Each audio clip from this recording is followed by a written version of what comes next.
Homeland Security Secretary Kristi Noem is denying accusations that she is blocking 11 different Inspector General investigations of her department.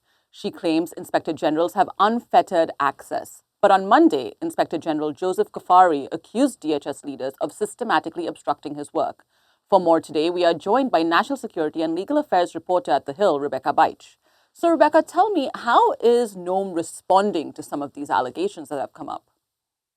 So yesterday she appeared before the House Judiciary Committee and she flatly denied that she's been doing anything to stall Cuffari's investigations. She said he can investigate whatever he wants.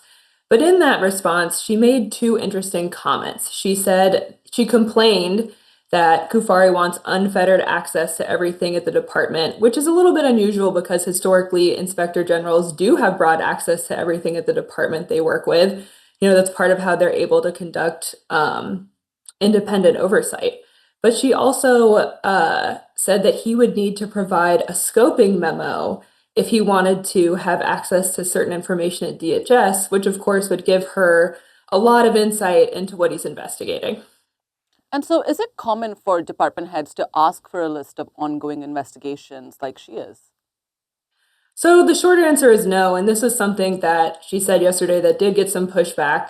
Of course, part of the deal with being an inspector general is being able to look into stuff, and some of those things, including investigations, especially in criminal matters, which Cuffari has indicated is one of the things his office is involved in, is something that an inspector general would typically do with more secrecy. Now, those offices do occasionally provide scoping memos for things like audits and evaluations, but again, for major investigations, that's not common.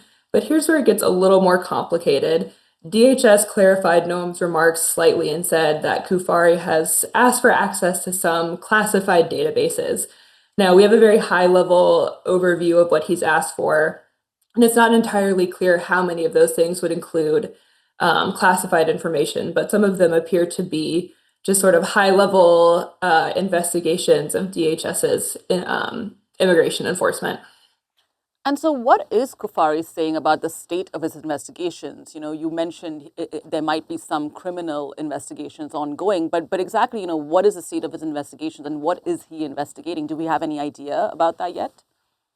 So we don't know specifically what the criminal investigation is that he's working on, but that was part of his pushback, was saying, hey, this is a criminal investigation. I can't give you more information. If I did, it would compromise the investigation and it could even alert certain people who are being investigated that they might be a suspect. But you have to keep in mind, this is something he's actually been complaining about for some time. He, in meetings earlier this year with certain members of Congress, flagged that some of his immigration enforcement efforts were also kind of an area where he was being stalled. And in that case, too, he was told the department would need a list of all of his ongoing investigations. And DHS at the time pointed to this, kind of obscure portion of the Inspector General Act, noting that they have the power to quash certain investigations for, national security purposes. And so we know Kristi Noem had a very testy hearing on Capitol Hill this week, but how are lawmakers reacting to these accusations now? She did have a rough set of hearings, and particularly Tuesday before the Senate. Senator Tom Tillis, a Republican, he brought this up. He was pointing out that he had seen this letter from Cuffari and just saying how unusual it is for them to hear from him, sort of like, do you know how bad it has to be that an inspector general would even reach out to us? And it was unusual to see a member of the president's own party push back so forcefully against one of his cabinet members. And, over in the House, too, you have Democrats saying that it just doesn't appear that her comments were accurate. That's right. So a lot to still look forward to with regards to Kristi Noem and these accusations. Thank you for breaking that down for us. Rebecca Beich of The Hill. Thanks. Thanks.